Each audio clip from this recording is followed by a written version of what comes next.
বিদ্যুৎ গেল কোথায়? প্লিজ, লোডশেডিং হয় না, চ্যালেঞ্জ করলাম, লোডশেডিং হয় না গ্রামে, এগুলো বলবেন কেন? কোথাও 12 ঘন্টা, কোথাও 8 ঘন্টা, আমার এলাকায় 5 ঘন্টা বিদ্যুৎ থাকে। কি যে একটা অসহনীয় অবস্থা এই দেশের, ঢাকা শহর থেকে আপনারা কেউ বুঝবেন না। আসসালামু আলাইকুম প্রিয় দর্শক, ফাইনালি চলে আসলাম আপডেট ও গুরুত্বপূর্ণ কিছু নিউজ নিয়ে আপনাদের মাঝে। প্রিয় দর্শক, অবশ্যই ভিডিওটি শেষ অবধি দেখবেন। দর্শক, আপনাদের কাছে ছোট্ট একটি অনুরোধ, দেশ এবং দেশের বাইরে হলে কমেন্ট বক্সে লিখে জানিয়ে দেবেন, আর চ্যানেলে নতুন হলে সাবস্ক্রাইব করে পাশে থাকা বেল বাটনটি অবশ্যই অল করে দেবেন, কারণ পরবর্তী আপডেট নিউজ সবার আগে পাওয়ার জন্য প্রিয় দর্শক আর অবশ্যই একটি লাইক দেবেন। দর্শক, আর দেরি নয়, মূল ভিডিওতে যাওয়া যাক। আমার এই ভিডিও যদি আপনি বাংলাদেশে বসে দেখেন এবং ঢাকা শহরের বাইরে বসে দেখেন, তাহলে আপনি যদি মোটামুটি একটা বড় বিভাগীয় শহরে থাকেন, তাহলে আপনার জীবনে আধা নাভিশ্বাস উঠেছে। আর যদি আপনি সেই শহরগুলোর বাইরে মফস্বল বা গ্রামে থাকেন, আপনার জীবনে চরমতম নাভিশ্বাস উঠে গেছে, কারণ তীব্র লোডশেডিংয়ে জীবন বিপর্যস্ত হয়ে পড়েছে। এবং ঘটনাটা তখন ঘটছে যখন ইতিহাসে সবচেয়ে বেশি তাপপ্রবাহ চলছে বাংলাদেশে।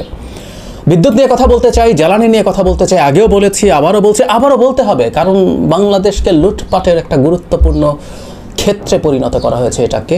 যেদিন আওয়ামী লীগ প্রথম এবার দফায় ক্ষমতায় এসেছিল 2009 সালে, তখন থেকেই সরকার একটা ট্রিক করছে। ট্রিক হচ্ছে, বিদ্যুৎ উৎপাদন তো যথেষ্ট হচ্ছে না। সরকার নিজে দাবি করে যে 26,000 মেগাওয়াট আমাদের বিদ্যুৎ উৎপাদন ক্ষমতা আছে, এখন 12-13,000 14,000 মেগাওয়াট উৎপাদন করছেন। চাহিদা আরও বেশি আছে, যেহেতু গরম বেশি পড়েছে।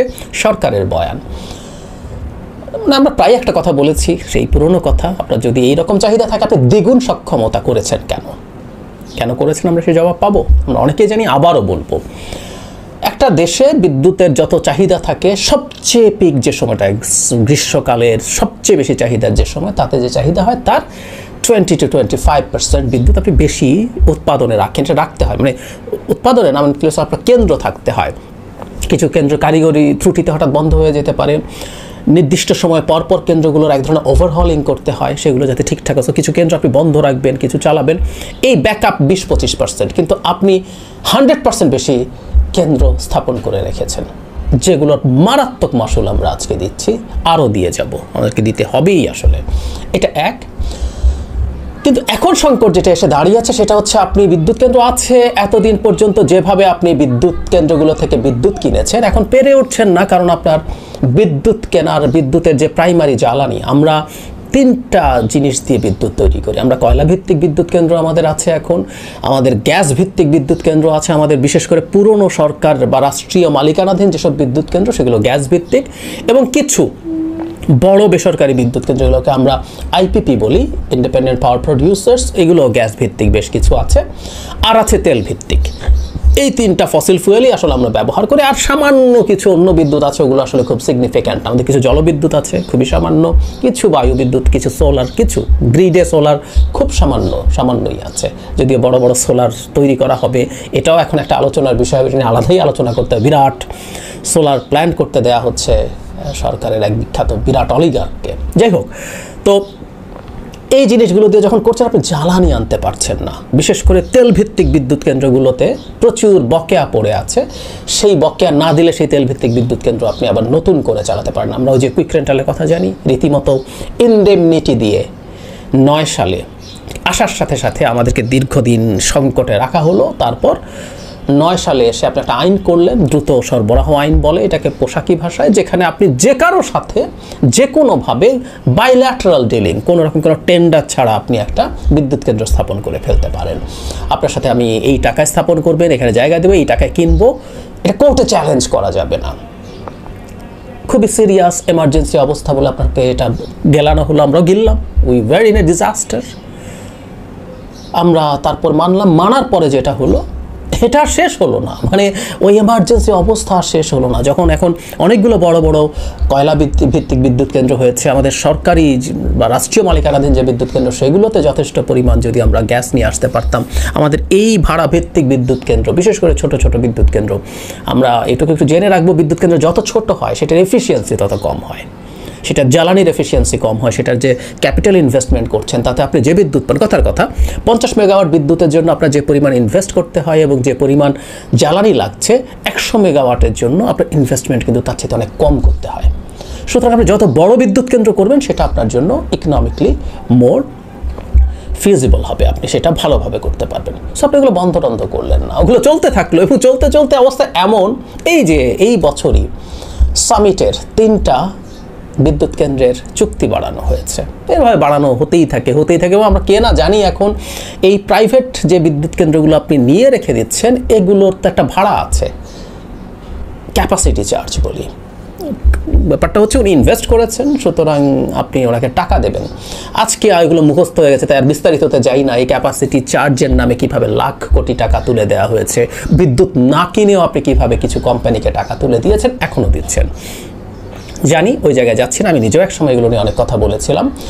এখন আমরা এই সংকটের জায়গায় দাঁড়িয়ে আছি যে আমরা এখন পারছি না। কীরকম লোডশেডিং হচ্ছে আমি একটু জানাই। যেমন সবচেয়ে বেশি লোডশেডিং হচ্ছে পল্লী বিদ্যুৎ সমিতিতে 9480 মেগাওয়াট। এটা বুধবারের হিসাব, সোমবারের হিসাব।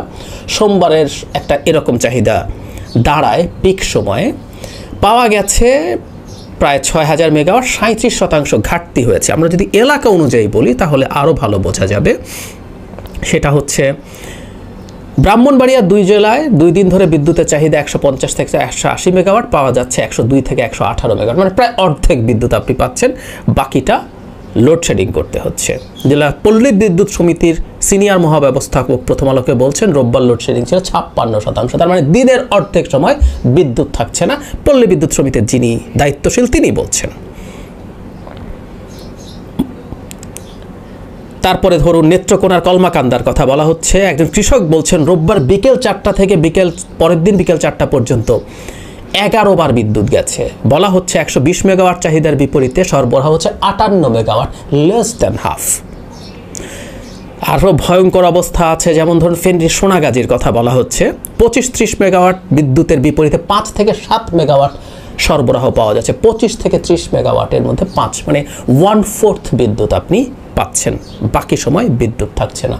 তার মানে আপনি ঢাকা এবং দু একটা বড় শহরে, ঢাকাকে এখনও বিভিন্ন জায়গায় এলাকা অনুযায়ী, ঢাকার মধ্যে আবার আশরাফ আত্রাফ আছে, কোনো জায়গায় একদম লোডশেডিং নেই, কোনো জায়গায় 2-3 ঘন্টা আছে, 1-2 ঘন্টা তো আছেই, তুলনামূলকভাবে টলারেবল একটা বিষয়।